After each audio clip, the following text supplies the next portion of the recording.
The heart that never forgot Victoria Sterling stood at the observation deck of Nebula Station, watching the stars dance beyond the reinforced glass. At 28, she commanded an empire that stretched across 12 star systems, yet her heart felt as empty as the void before her.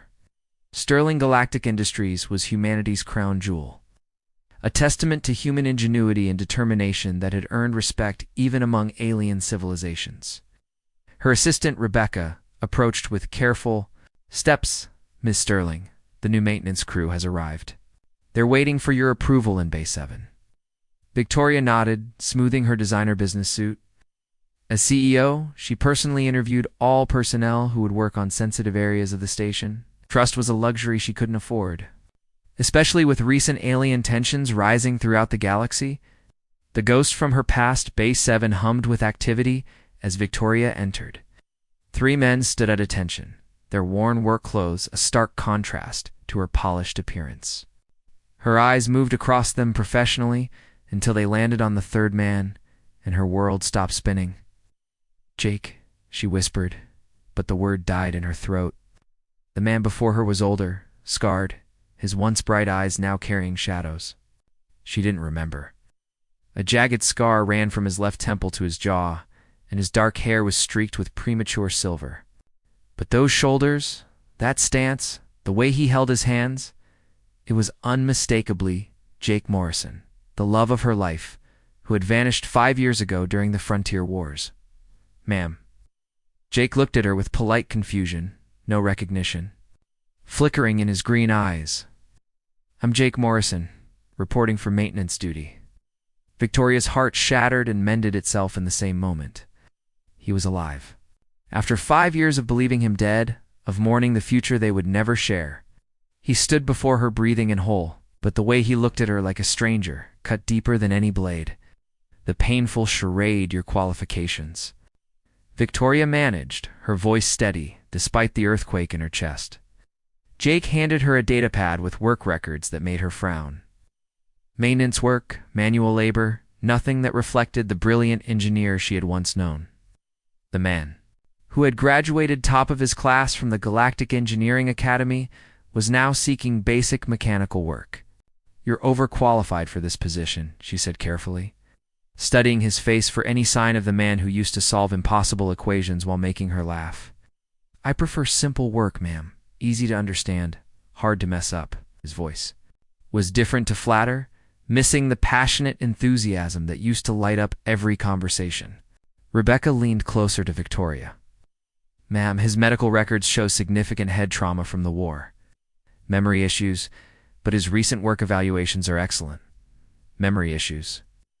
The words hit Victoria like a plasma blast. Jake didn't remember her because he couldn't remember. Somewhere in those terrible war zones, fighting battles she had only heard about in reports, he had lost pieces of himself, including her. The decision that changed everything. Victoria made a choice that would have shocked her board of directors. Instead of maintaining professional distance, she decided to keep Jake close. "Mr. Morrison, you'll be assigned to the executive level.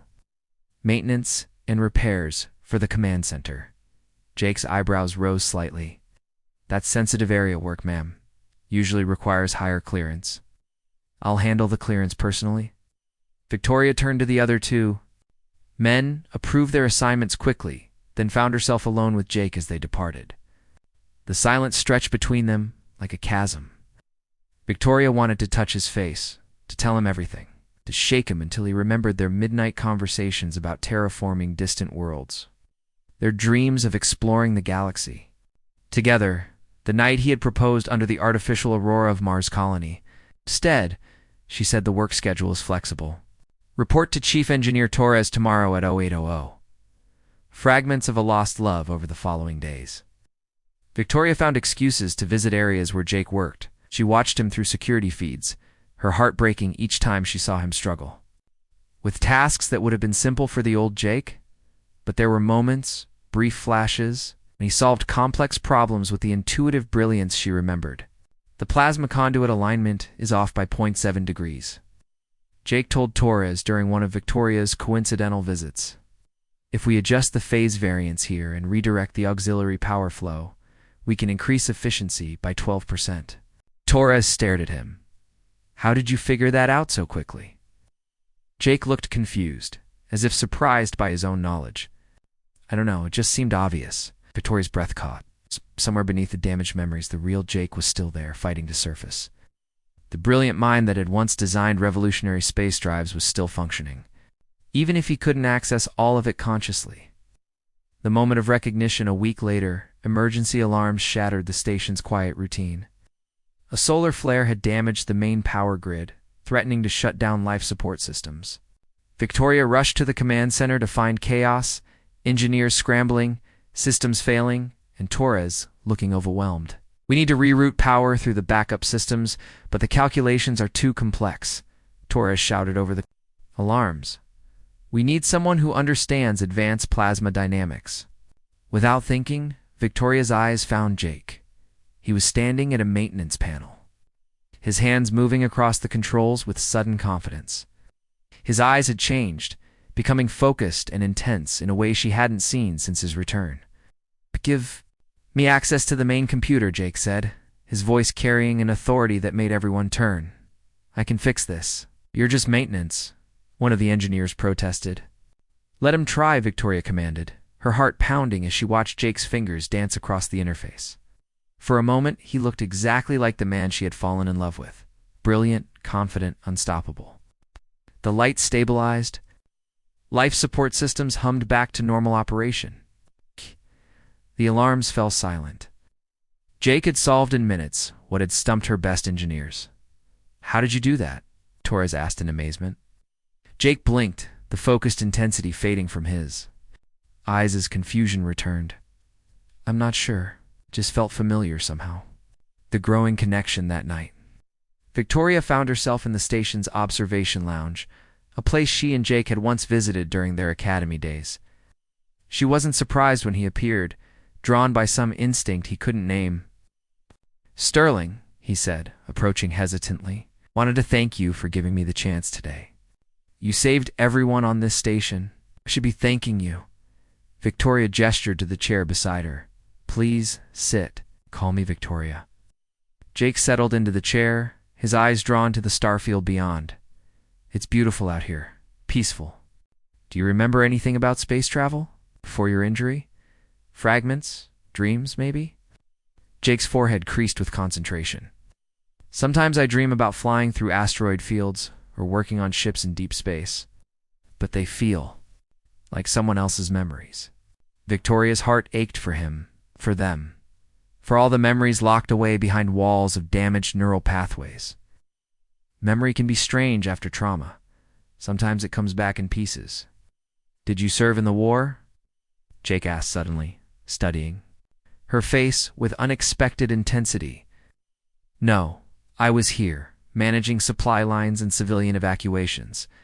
It was the truth, though not the complete truth. She had spent the war terrified, organizing relief efforts, while desperately searching for any news of his unit. You seem familiar, Jake said softly. Not your face, exactly, but something about being near you feels right, like coming home to a place I've never been. The words broke Victoria's careful composure. At us. Tears threatened as she remembered him. Saying something similar the night they met, when they were both young students, dreaming of the stars. The promise of tomorrow, Jake, Victoria began, then stopped herself. How could she explain that they had once planned to explore the galaxy together, that she still wore his engagement ring on a chain beneath her clothes, that she had built her empire partly hoping it would help her find him? Yes, would you like to have dinner tomorrow?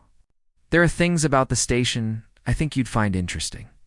Engineering marvels that might spark some of those memories. Jake smiled, and for an instant she saw a ghost of the man who had once promised to love her across the universe. I like that.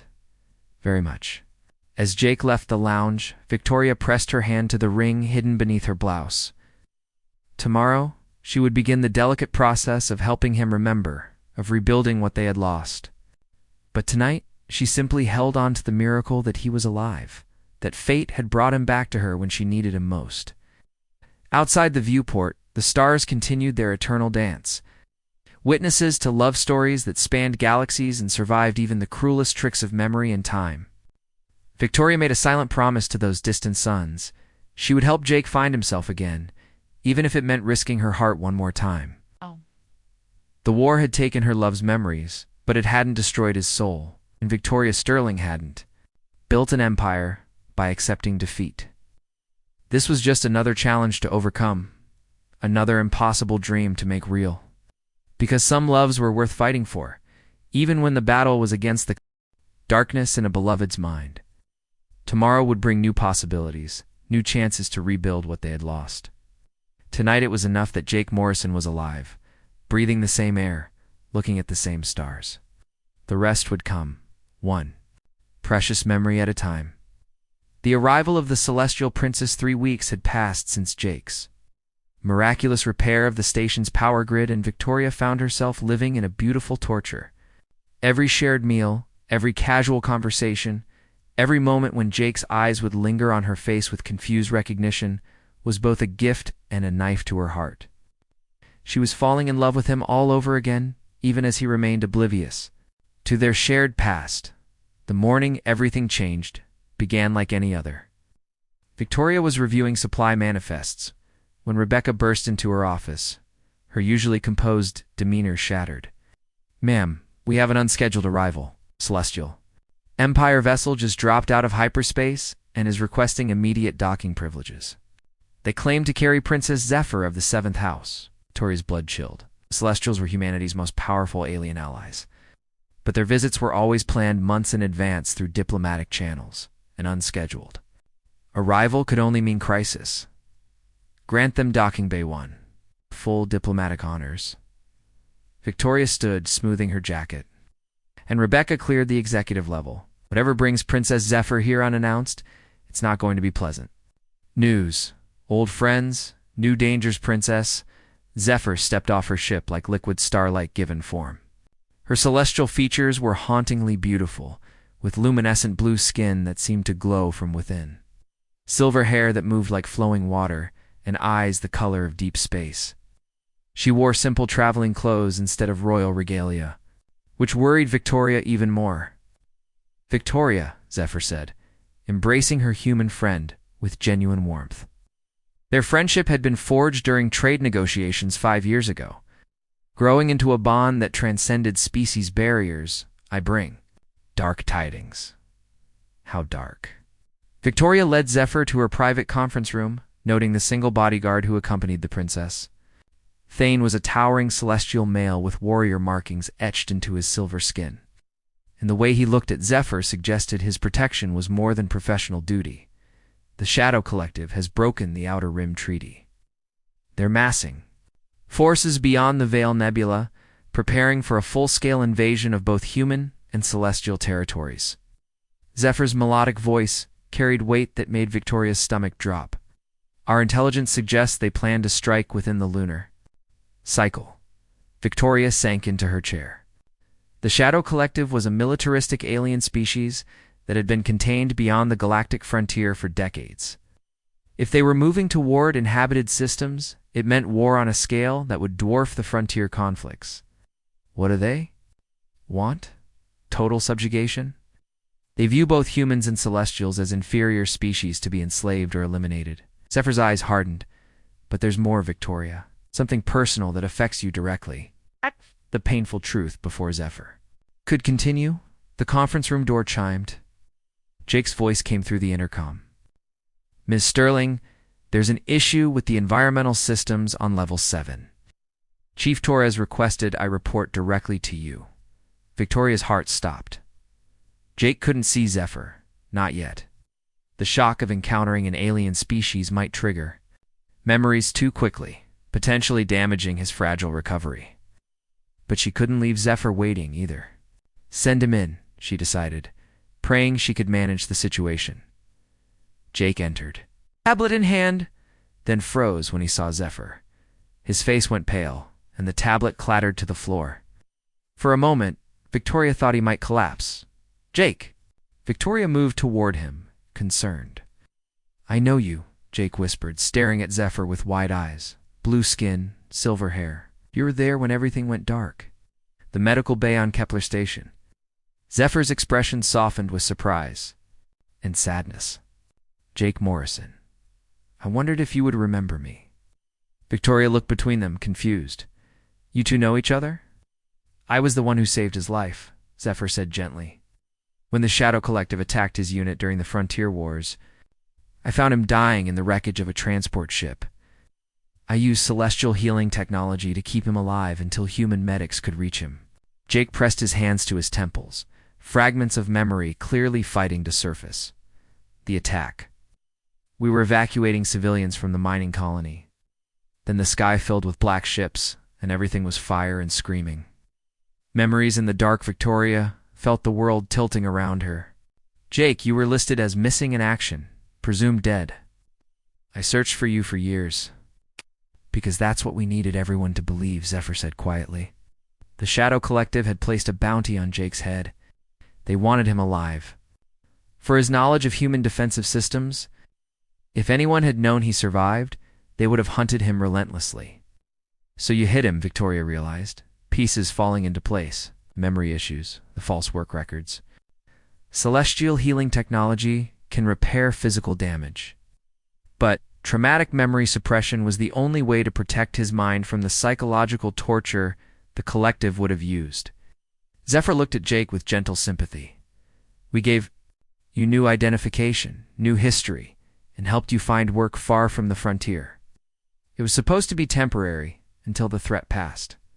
Jake sank into a chair, his hands shaking. That's why everything feels fragmented. You made me forget.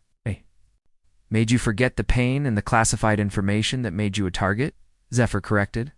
But memories of love, of hope, of the person you truly are, those we couldn't touch.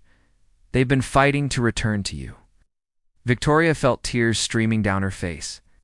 How long have you known he was alive? Since the day I saved him. He spoke. Your name, even while unconscious. Victoria Sterling, the woman he planned to marry, the light that kept him fighting even in the darkness. Zephyr's voice was gentle, but firm. I wanted to tell you, but revealing his survival would have put you both in mortal danger. The choice of love. Jake stood suddenly, pacing to the window. I remember fragments now. Your face, Victoria, but younger. Dancing in a small apartment, planning trips to distant worlds. And you, he turned to Zephyr, you stayed with me for weeks while I healed, teaching me how to live with the gaps in my mind. The suppression is breaking down naturally, Zephyr explained. It was always meant to be temporary. Your mind is strong, Jake Morrison, stronger than we anticipated. Victoria approached Jake carefully. Do you remember us? What we meant to each other? Jake closed his eyes, concentrating. When he opened them, they were bright with tears and recognition. Victoria Sterling. Vicky, you hated when anyone else called you that, but you smiled when I said it. You used to fall asleep reading technical manuals, and I would carry you to bed. You have a scar on your left shoulder from falling off your bike when you were 7. Victoria sobbed as Jake reached out to touch her face with trembling fingers. I remember loving you more than the stars themselves. I remember planning to spend forever exploring the galaxy with you, and I remember the night before I shipped out, when I promised to come back and marry you. You kept your promise, Victoria. Whispered, you came back to me. But their reunion was interrupted by Thane's urgent voice. Princess, we have incoming ships. Shadow Collective scouts. 3 vessels approaching fast. The battle begins. Zephyr moved to the communications panel with fluid grace. They've found us. The Collective must have tracked my ship here. Victoria's executive training kicked in immediately. All stations to battle readiness. Raise shields. And charge weapon systems. This is not a drill. Victoria, your station weapons won't hold them long, Zephyr warned. Shadow Collective ships are built for war, not trade disputes. Jake moved to another console, his fingers dancing across the controls with growing confidence. The station's defense grid can be modified. If we reroute power from non-essential systems and boost the shield harmonics, we can create a defensive barrier that will confuse their targeting systems. Victoria stared at him. How do you know that? Because I designed those modifications 3 years ago, before the memory block set in completely. Jake's voice was stronger now, more like the brilliant engineer she remembered. I've been unconsciously upgrading the station's systems since I arrived. Some part of me knew this day would come.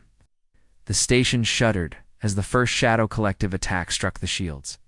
Through the viewport, Victoria could see the sleek black ships circling like predators, their weapons charging for another assault. "Love in the line of fire, Jake. I need you to coordinate the technical defenses," Victoria commanded, slipping into her role as leader. "Zephyr, can your ship assist?"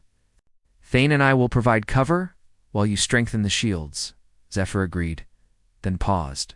"But Victoria, there's something else. The Shadow Collective isn't just here for conquest. They're here for Jake. My intelligence suggests they've discovered he survived and want to capture him alive." Jake's face hardened. "Then they'll be disappointed. I won't let them hurt anyone else I care about." Victoria grabbed his arm. "Jake, you just got your memory back. You don't have to fight." "Yes, I do." Jake turned to face her, and she saw the man she had fallen in love with shining in his eyes. "I lost 5 years of my life to those monsters. They kept me from you, from the future we planned together. I'm not running anymore." The station shook again, more violently this time. Emergency lights began flashing as secondary systems strained under the assault. "Whatever we're going to do, we need to do it now," Thane rumbled, his warrior instincts clearly on high alert. Jake kissed Victoria suddenly, fiercely, pouring 5 years of lost love and rediscovered hope into the contact. "I love you, Vicky. I never stopped loving you, even when I couldn't remember your name." "I love you too," Victoria whispered against his lips. "Now let's save our home." The memory returns as Jake worked at the defense console. More memories flooded back. Not just of Victoria, but of his time with Zephyr during his recovery, of the friendship that had grown between human and celestial as she helped him heal. He remembered Thane too, the stoic warrior who had become like a brother, teaching him combat techniques that might one day save his life. "Zephyr," Jake called out as he completed the shield modifications. "The healing chambers on your ship, can they be used to enhance human reflexes temporarily?" "Yes, but it's dangerous for your species." "Why?"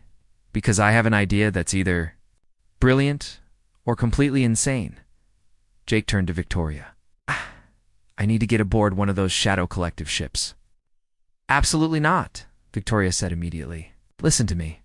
I designed countermeasures for their technology during the war. Information they think died with me. If I can get close enough to upload a virus into their main systems, I can disable their entire attack fleet." Zephyr's eyes widened with understanding. "The Morrison Protocol? I thought that was theoretical." "It was, until now." Jake's smile was grim but determined. "I just need someone crazy enough to get me close to their flagship." Thane stepped forward, his warriors grinned fierce and ready. "That sounds like a job for a celestial royal guard." The plan unfolds as alarms continued to blare and the station shuddered under enemy fire. 4 souls from 3 different worlds prepared to risk everything for love and freedom. Victoria commanded the defense from the bridge, her brilliant mind coordinating resources and tactics. Jake prepared his cyber weapons, his recovered memories providing the keys to alien technology. Zephyr and Thane readied their ship for a suicide run against superior numbers. But in the moments before battle truly began, as they stood together, in the conference room where truth had finally broken free, Victoria realized something profound. The war had taken Jake from her, but it had also given her gifts she could never have imagined. Zephyr's friendship forged in the crucible of crisis. The knowledge that love could survive even the darkest attempts to destroy it. And the certainty that some bonds were strong enough to span galaxies and overcome any enemy. "Whatever happens," Victoria said, looking at each of her friends, "I want you to know that meeting all of you has been the greatest privilege of my life." "The privilege has been ours," Zephyr replied formally, but her eyes sparkled with genuine affection. Jake squeezed Victoria's hand. "When this is over, we're going to plan that trip to the Andromeda Galaxy we always talked about." "When this is over," Victoria agreed, "we're going to live the life we should have had all along." The station shook again, and through the viewport, more Shadow Collective ships appeared from hyperspace. The real battle was about to begin, and everything they had fought to rebuild hung in the balance. But for the first time in 5 years, Victoria Sterling felt truly complete. Her love had returned, her friendships had been tested and proven true, and humanity was about to show the galaxy exactly what happened when someone threatened the people they loved. The Shadow Collective was about to learn why humans were called the most dangerous species in known space when defending their own. The final gambit, the battle for Nebula Station, had raged for 2 hours, and Victoria watched from the command center. As their defenses slowly crumbled under the relentless Shadow Collective assault, Jake's modifications had bought them precious time, but 12 enemy ships against 1 civilian station was an impossible fight. The only hope lay in the desperate plan taking shape in Docking Bay 1, where Zephyr and Thane prepared their ship for what everyone knew was likely a suicide mission. "Jake, are you certain about this?" Victoria asked through the communication link as she watched him make final adjustments to the virus program that could save them all. "The Morrison Protocol has never been tested on this scale," Jake admitted, his voice steady despite the chaos around them. "But the theoretical models suggest it should cascade through their entire network. If I can reach the flagship's core systems." Zephyr's melodic voice joined the conversation. "The healing chamber has enhanced his reflexes and reaction time. He'll be as close to superhuman as we can make him for the next 6 hours. After that, the strain could kill him," Thane added bluntly. "Celestial enhancement isn't meant for human physiology long-term." Victoria felt her heart clench. She had just gotten Jake back, recovered their love and their future, only to face losing him again to another desperate mission. But she also knew him well enough to understand that he would never forgive himself if he didn't try to save everyone. "The infiltration. Remember?" Jake said as he sealed his environmental suit. "Once I'm aboard their ship, maintain radio silence. Unless it's an emergency. So collective can track our communications, and I need them to believe I'm acting alone." Victoria wanted to tell him she loved him one more time, wanted to make him promise to come back to her, but the words stuck in her throat. Instead, she watched through the docking bay cameras as Zephyr's sleek ship launched into the battle, its silver hull gleaming against the darkness of space. The celestial vessel moved like liquid light between the Shadow Collective ships, Thane's piloting skills making it seem almost like a dance. Energy weapons blazed around them, but somehow they slipped through the defensive fire, approaching the massive flagship that commanded the enemy fleet. "Target their docking bay." Jake's voice crackled through the cum. "If we can breach there, hull without triggering the auto-seal protocols, I can get inside without them knowing until it's too late." Inside the enemy, Victoria lost visual contact once Jake infiltrated the Shadow Collective flagship, but her imagination painted terrible pictures of what he faced inside. The Shadow Collective was known for their brutality, their ships designed as much for psychological warfare as physical destruction. Dark corridors filled with alien technology, enemies who would kill him on sight, and systems protected by security measures that could fry his mind if he made a single mistake. 20 minutes passed like 20 years. Then 40, the stations. Shields were down to 30% power, and 3 of their defensive turrets had been destroyed. Rebecca reported casualties mounting in the outer sections, and Victoria knew they were running out of time. "Ma'am," the communications officer called out, "I'm picking up some kind of energy surge from the enemy flagship. Something's happening to their systems." On the main screen, the massive Shadow Collective ship began to shudder. Lights flickered along its hull, and its weapons stopped firing as power fluctuations cascaded through its systems. "He did it," Victoria whispered, hope blooming in her chest. Jake actually did it. Cascade effect, what happened next exceeded even Jake's most optimistic projections. The virus didn't just disable the flagship, it spread to every connected system in the Shadow Collective fleet. Ship after ship began experiencing critical failures as the Morrison Protocol tore through their networked computers like wildfire. "This is incredible," the tactical officer reported, his voice filled with amazement.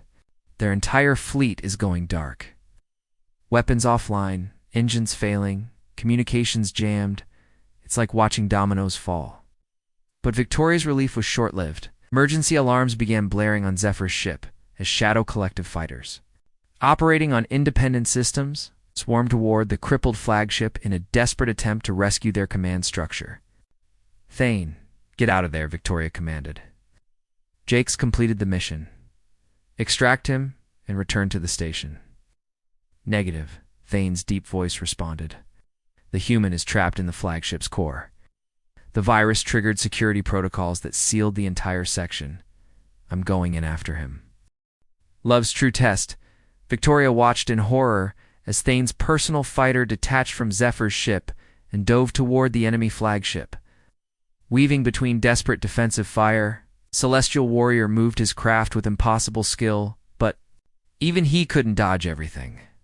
Energy bolts scored his hull, and Victoria could see atmosphere venting from critical hits. Princess Thane's voice was strained but determined.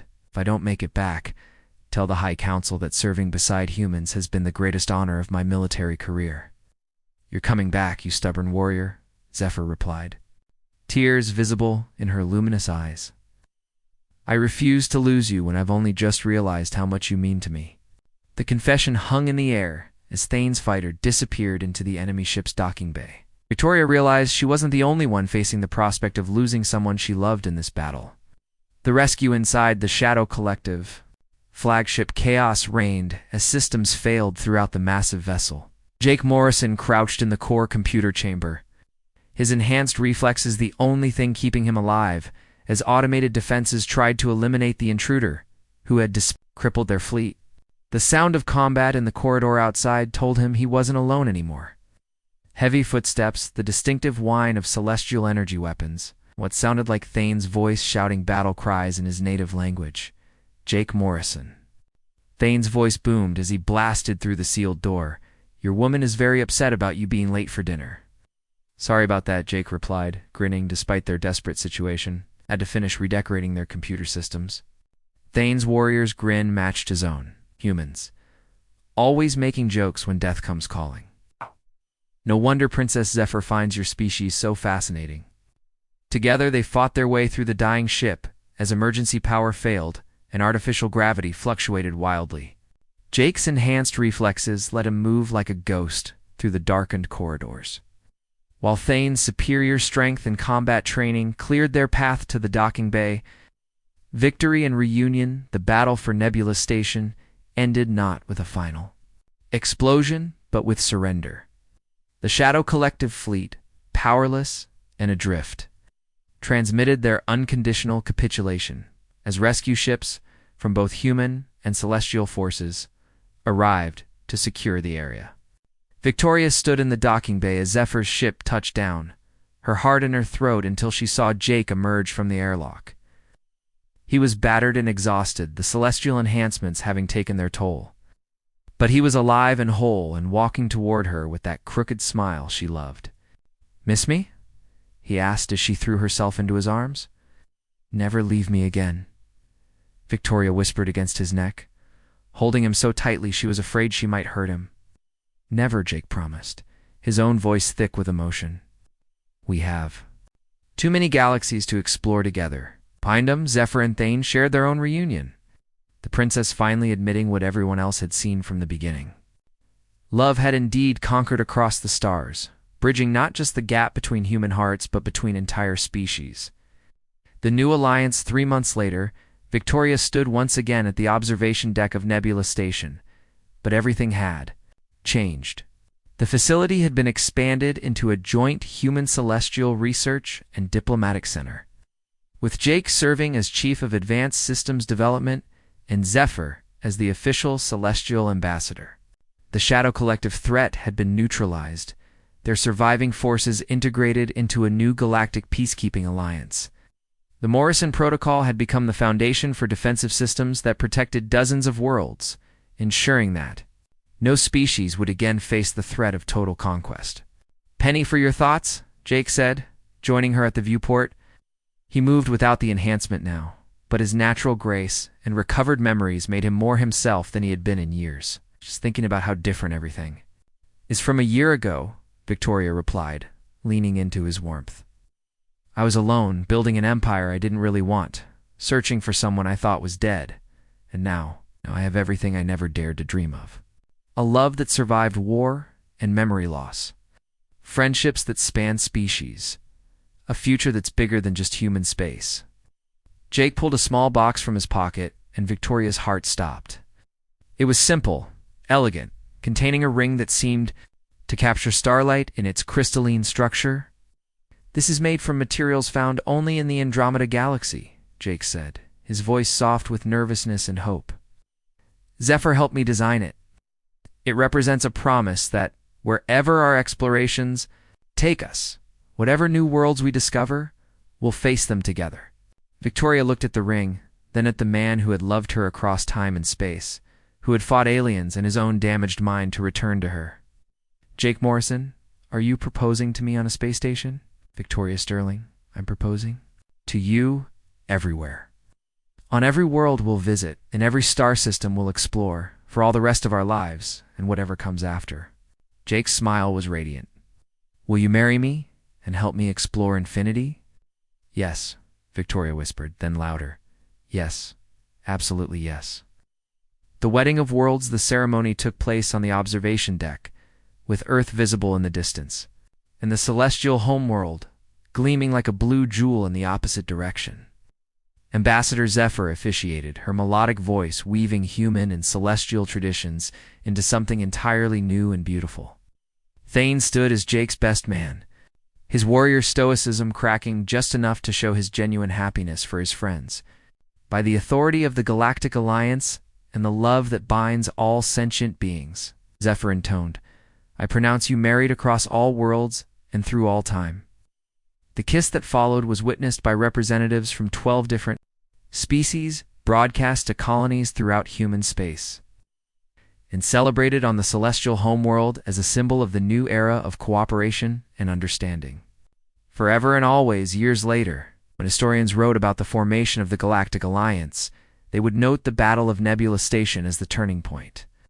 But they would also write about the love story that made it possible, about to humans who proved that some bonds were stronger than war, stronger than memory loss, stronger than the vast distances between stars. Victoria and Jake Sterling Morrison became legendary explorers, or joint expeditions to distant galaxies, opening new frontiers for both human and alien civilizations. They were always accompanied by their closest friends, Princess Zephyr and her husband Thane, the four of them forming partnerships that reshaped galactic politics and expanded the very definition of what was possible.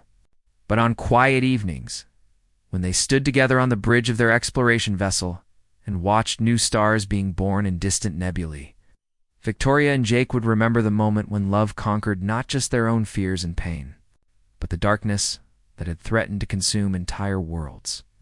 "What do you think is out there?" Victoria would ask, gesturing toward unexplored space. "Everything," Jake would answer, holding her close. "Absolutely everything. And we're going to find it all together."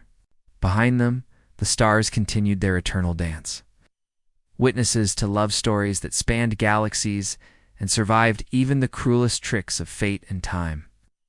And in the depths of space, other couples from other worlds looked up at those same stars and dared to believe that love really could conquer all, even the infinite darkness between the worlds. The universe was vast and full of wonders, but none more miraculous than two hearts that had found their way back to each other across the impossible distances of war, memory, and time itself. In the end, love had indeed conquered across the stars, and the galaxy was brighter for it.